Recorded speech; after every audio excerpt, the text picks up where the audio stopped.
अस्सलाम वालेकुम फ्रेंड्स, मैं हूं अदनान और आप देख रहे हैं मेरा यूट्यूब चैनल अदनान गार्डन। उम्मीद है आप सब दोस्त खैरियत से होंगे और गार्डनिंग को खूब अच्छी तरह एंजॉय कर रहे होंगे।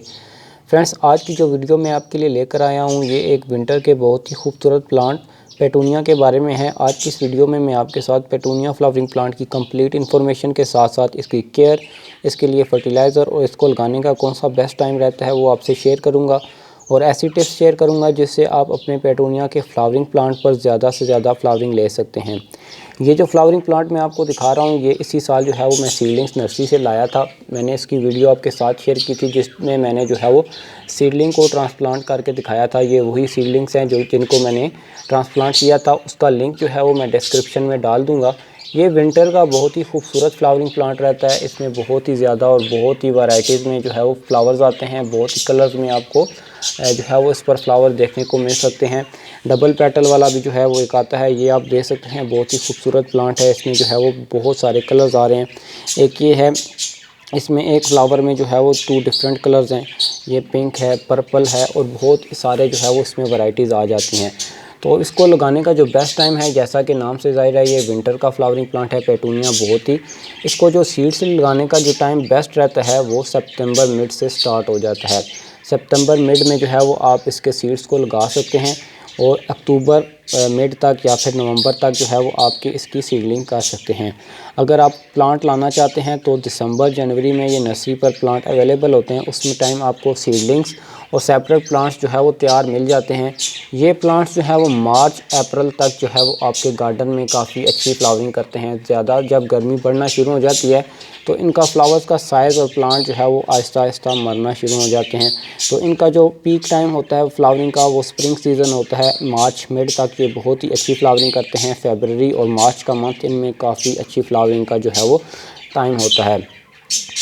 इन प्लांट्स को आप एज ए हैंगिंग बास्केट के तौर पर भी यूज़ कर सकते हैं। हैंगिंग बास्केट में अगर आप इसको ग्रो करते हैं तो बहुत ही ज़्यादा जो उसमें फ्लावरिंग होगी और बहुत ही खूबसूरत जो है वो ये गार्डन को लुक्स देते हैं। बहुत ही ज़्यादा जो है वो इससे आप जो है फ्लावरिंग ले सकते हैं। ये मेरा छोटा प्लांट आपके साथ शेयर करूं तो जो ट्रिक है वो ज़्यादा फ्लावरिंग की वो ये है कि जब इसकी मेन ब्रांच आती है यहाँ से, जिस पर फर्स्ट बड्स बनता है, जिसमें फ्लावर ब्लूम होता है, तो उसको आपने यहाँ से पिंच कर देना है। पिंच कैसे करना है मैं आपको एक इधर से मिसाल देता हूँ। यहाँ मतलब ये समझ लें फर्स्ट ब्रांच है जो प्लांट पर आ रही होती है, तो इसको आपने जो है वो रिमूव कर देना है।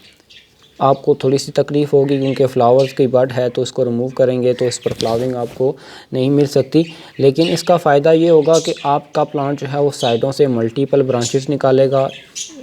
प्लांट जो है वो फ्लावर को ब्लूम करने के बजाय जो है वो उसको एनर्जी जो है फ्लावर को ब्लूम करने में लग जाती है।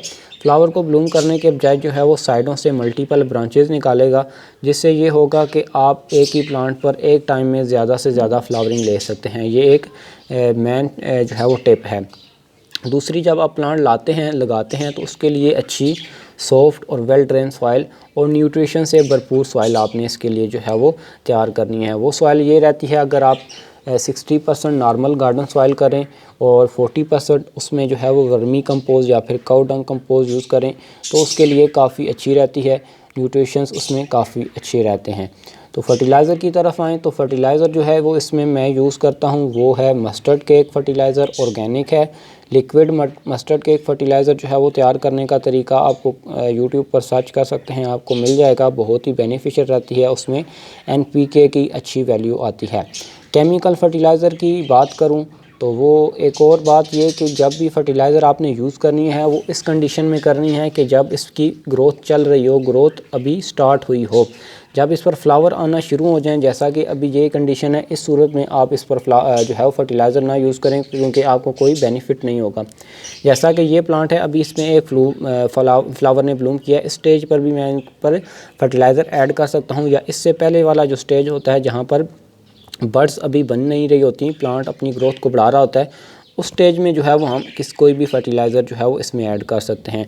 दूसरे ऑप्शन के तौर पर जो केमिकल फर्टिलाइज़र इसमें मैं यूज़ करता हूँ ये है NPK जो है वो बैलेंस 19-19-19 जो है वो ये इसमें 20% जो है वो फास्फोरस, 20% पोटाश और 17% नाइट्रोजन है। तकरीबन इक्वल अमाउंट में जो है वो ये एक जो है वाटर सोल्यूबल है और इसी तरह जो है एप्सम साल्ट जो है वो बहुत ही अहम रोल अदा करता है प्लांट की ग्रोथ में, क्योंकि इसमें जो है वो फोटोसिंथेसिस के अमल को बेहतर बनाने के लिए जो है वो पोटाशियम होता है। पोटाशियम जो है वो हमारे प्लांट्स की जो है वो रूट्स को बढ़ाता भी है और साथ ही साथ उसकी कैपेबिलिटी बनाता है ताकि वो जितने भी माइक्रो न्यूट्रिएंट्स मैक्रो न्यूट्रिएंट्स हैं वो उनको अपने अंदर अब्जॉर्ब कर सकें। इसलिए मैं जो है वो 1 टीस्पून जो है वो एप्सम साल्ट और 1 टीस्पून जो है वो ये NPK 1.5 लीटर वाली पानी की बोतल में जो है वो मिक्स करके इन पर एक हफ्ते में एक दफ़ा जो है वो स्प्रे करता रहता हूँ जब ये इनकी ग्रोथ मतलब बढ़ नहीं रही होती।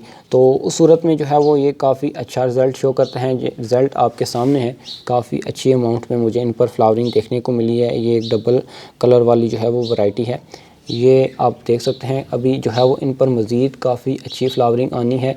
और दूसरी जो है वो इसकी आपने मेन केयर ये है कि इसकी डेड हेडिंग ज़रूर करनी है। डेड हेडिंग उन फूलों की जो कि स्पेंट हो चुके होते हैं, मुरझा चुके होते हैं। ये इस तरह के फूल आपने इनको जो है वो टिप के नीचे से रिमूव कर देना है।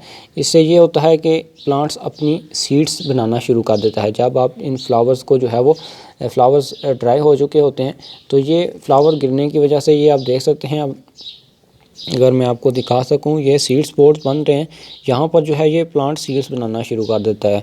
तो प्लांट अपनी ज़्यादातर एनर्जी जो है वो सीड्स बनाने में लगा देता है। इस वजह से जो है वो आपके प्लांट में जो है वो नई कलियाँ नहीं बन पाती और उस पर आप ज़्यादा से ज़्यादा फ्लावरिंग को नहीं देख पाते। तो इसकी जो है वो आपने डेड हेडिंग लाजमी करनी है। ये जी थी आज की वीडियो पेटूनिया के बारे में। तो उम्मीद करता हूँ आज की वीडियो पसंद आई होगी। वीडियो पसंद आए तो वीडियो को लाइक कर दीजिएगा, चैनल पर नए हैं तो चैनल को सब्सक्राइब कर दीजिएगा। चलते हैं, अल्लाह हाफ़िज़।